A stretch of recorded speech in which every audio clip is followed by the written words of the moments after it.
Hello everyone, Manali here, a BCBA and Parent Academy moderator, coming to you this week to give you the sneak peek into Parent Academy. Our topic of the week is transitioning to cold weather.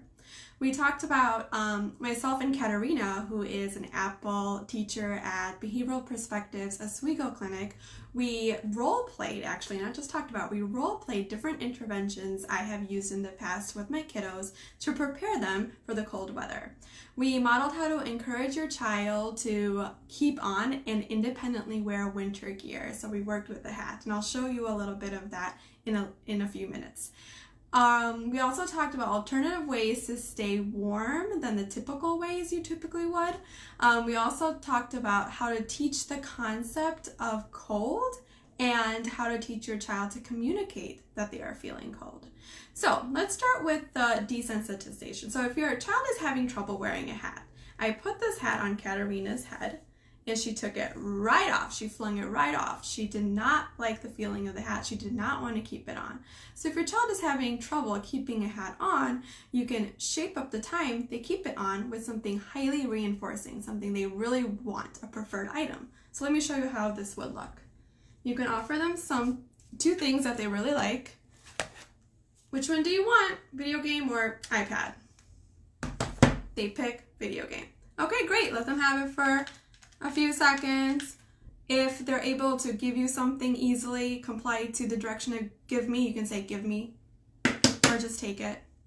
Now wear your hat for 3 seconds. And I chose 3 seconds because Katerina, who's playing the role of student, your child, the learner, she flung it off of her head right away. She flung it off in a second, so I want to start slow. 3 seconds seems achievable. So wear your hat for 3 seconds to the count of 3. 1, 2, 3. Great job wearing your hat. Here's a video game.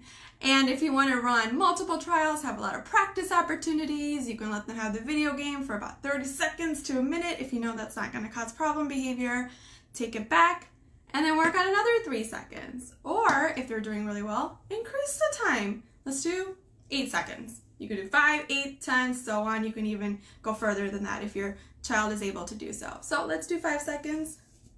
1, 2, 3, 4, and they fling it right off, and you were expecting 5 seconds. So they'll say, thanks for wearing your hat, but I want you to wear it for 5 seconds. Then you can give them something less reinforcing, maybe just the remote, and maybe they won't really even want it, and they'll ask you for the video game. Okay, first, wear your hat for 5 seconds, then you can have video game.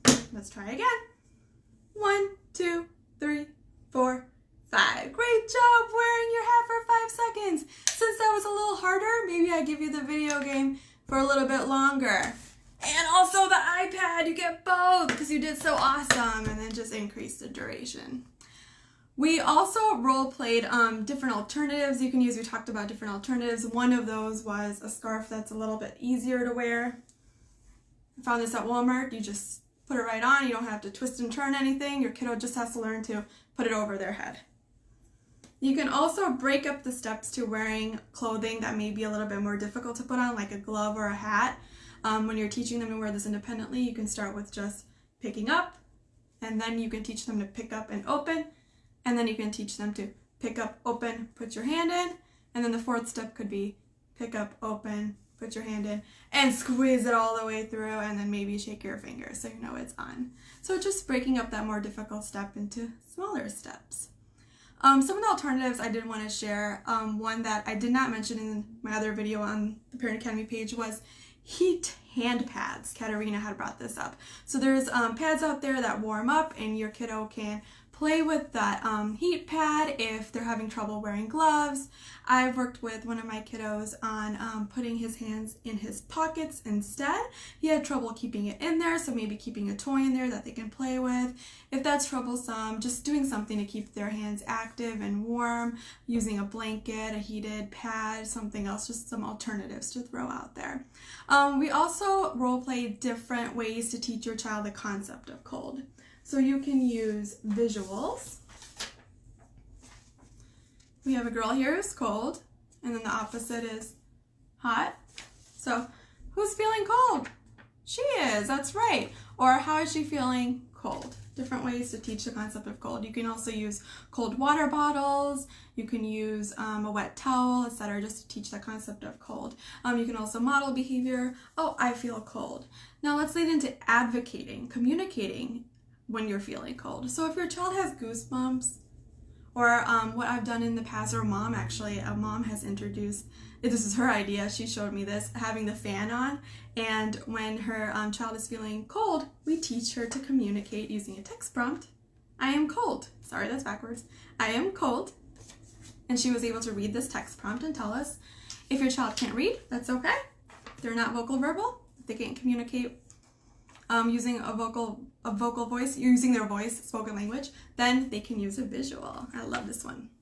Found this on Google. Just a Google search of cold PECS, P-E-C-S, and I just printed it out. How do you feel? And then you can point to cold to have them pick it up. You can use hand over hand. So how do you feel? And then they can tell you they feel cold. Just different ways to teach it. And if you need more ideas, let me know. We can show you some ways, different ways with a future video, or just leave some suggestions in the video or in the comments if you have specific questions. So we role played all of that on the Parent Academy page. Lots of good stuff, a good long video. If you're interested, definitely join Parent Academy. We also have 2 parents with children with autism who talked a little bit about their experiences with their teenagers and transitioning them to the cold weather. We have a lot of great infographics and just a lot of goodies out there. And if you're watching my video until the end, I am going to reinforce your behavior with a coupon code. So definitely reach out to parents@bpiaba.com for your coupon code of for a free month. For a free month. I almost gave away the coupon code, but it's not what you think it is, so don't even try it. But do reach out to me to get that coupon code for watching the whole video. Next week's topic is going to be traveling with your child with special needs, because a lot of families begin to plan their travel plans, begin to set up their travel plans for Thanksgiving. The topic for the week after is going to be feeding difficulties. So we're just preparing our way to Thanksgiving, getting you all set up with that.